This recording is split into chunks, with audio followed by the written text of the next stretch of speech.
Mister Banerjee, দিল্লির নির্বাচন নিয়ে কিছু বলবেন? দিল্লির নির্বাচন নিয়ে তাও তো একদম আসল। কালকে বাজেট, তার আগে কি দিল্লি নির্বাচন নিয়ে কি মনে হচ্ছে? কি বলছেন? আমাদের বক্তব্য আমরা স্পষ্ট করেছি যে বিজেপি বিরোধী ওখানে প্রধান শক্তি রয়েছে আম আদমি পার্টি।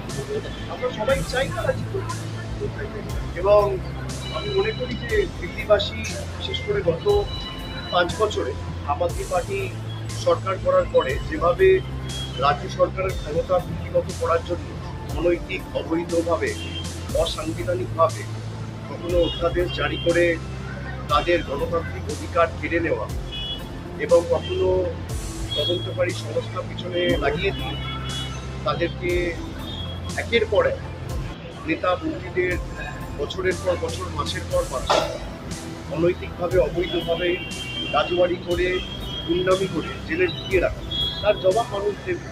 এবং যেখানেই ওরা এই এজেন্সির চড়ে ক্ষমতা দখল করতে চেয়েছে সেখানেই ওরা মুক্তিতে বের করেছে এবং দিল্লি আমার মনে হয় না ব্যতিক্রম কিছু। কুম্ভ মেলা ভিআইপিদের জন্য যে জায়গা ছিল সেখানে দেখা যাচ্ছে সম্পূর্ণ ফাঁকা এবং সাধারণ মানুষের জন্য দেখা গেল আপনারা তো প্রথমতই বলি ঘটনাটা অত্যন্ত দুঃখজনক, কিন্তু আপনারা দেখেছেন যে এতদিন ধরে কুম্ভ চলছে এবং মহাকুম্ভ 144 বছরে একবার আসে, সবই ঠিক আছে।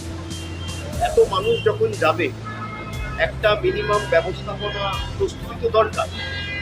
এখানে প্রস্তুতি কম, ব্যবস্থাপনা কম, পরিকল্পনা কম, প্রচার ঢাকঢোল পিটিয়ে পাবলিসিটি বেশি, খালি মার্কেটিং আর পরিকল্পনা নেই। এই জিনিসটাই যদি অন্য কোনো রাজ্যে হতো, বিশেষ করে বিজেপি বিরোধী রাজ্যে, যদি তামিলনাড়ুতে হতো বা বাংলায় হতো বা অন্য কোনো রাজ্যে যারা বিজেপির বিরুদ্ধে লড়াই করছে, এতক্ষণ রাষ্ট্রপতি শাসনের কথা জারি করার কথা বলা হতো। এখন তো সরকারি ফিগার দিতে পারে, কখনো বলছে 30 জন, কখনো বলছে 40 জন। আমি যতটুকু দেখেছি শুনেছি ওখানকার যে কজন সাংবাদিকের সাথে আমার কথা হয়েছে, সংখ্যাটা 100 পেরিয়ে গেলেও অবাক হওয়ার কিছু নেই। গরিব মানুষের জন্য কোনো ব্যবস্থা নেই। বড় বড় উদ্যোগপতিরা যাচ্ছে, নেতা মন্ত্রীরা যাচ্ছে, তাদের জন্য ভিভিআইপি ব্যবস্থা।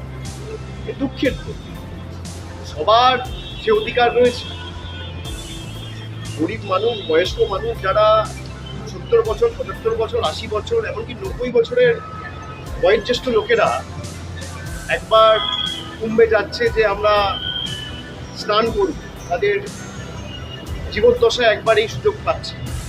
তাদের জন্য কোনো ব্যবস্থা নেই। বড় উদ্যোগপতি যারা যাচ্ছেন তাদের জন্য ব্যবস্থা রয়েছে, পুলিশ তাদেরকে খাতির করে গিয়ে নিয়ে যাচ্ছে, প্রশাসন তাদের পাশে রয়েছে, গরিব মানুষের পাশে নেই। সুতরাং প্রচার বেশি আর প্রস্তুতি কম হলে যা হয়, দুর্ভাগ্যজনক, বেদনাদায়ক। আমি আশা করব এই ঘটনাগুলোর থেকে এরা শিক্ষা নেবে, কিন্তু বিজেপি কোনো ঘটনা থেকে শিক্ষা নেয়। এরা ভাবে যে আমরা দেশটাকে কিনে রেখেছি, আর সংবাদ মাধ্যম তো এদের হাতে যা বলবো তাই চলবে। মানুষ দেখেছে যে নেতা মন্ত্রী যখন যাচ্ছে সব খালি করে দেওয়া হচ্ছে, রাস্তা ফাঁকা করে দেওয়া হচ্ছে, এমনকি সংগ্রামের একদম সামনে অব্দি গাড়ি নিয়ে যাওয়ার ব্যবস্থা পর্যন্ত রয়েছে। এগুলো কোনদিন অ্যালাউ করা উচিত না। আমরাও তো এখানে গঙ্গাসাগর করেছি, আমাদের রাজ্য সরকারও তো করেছে, তাই নেই করে 14 বছর সরকার ক্ষমতায়। এরকম ঘটনা যদি বাংলায় ঘটতো, ঈশ্বর সর্বশক্তিমান না করে কোনোদিন ঘটুক, যদি ঘটতো তাহলে এতক্ষণ তো রাষ্ট্রপতি শাসন জারি করার কথা বলতো। আমার বলার কিছু নেই, মানুষ দেখছে। দিল্লি মসনাদে কি আবার কেজরিওয়াল? বলে দিলাম, দেখা যাক। দেখুন, আমি তো দিল্লির ভোটার নয়। আমরা চাই খালি দিল্লি বলে নয়, যেখানে বিজেপির বিরুদ্ধে যারা সর্বশক্তি প্রয়োগ করে লড়াই করছে তারা জিতুক, তারা শক্তিশালী হোক।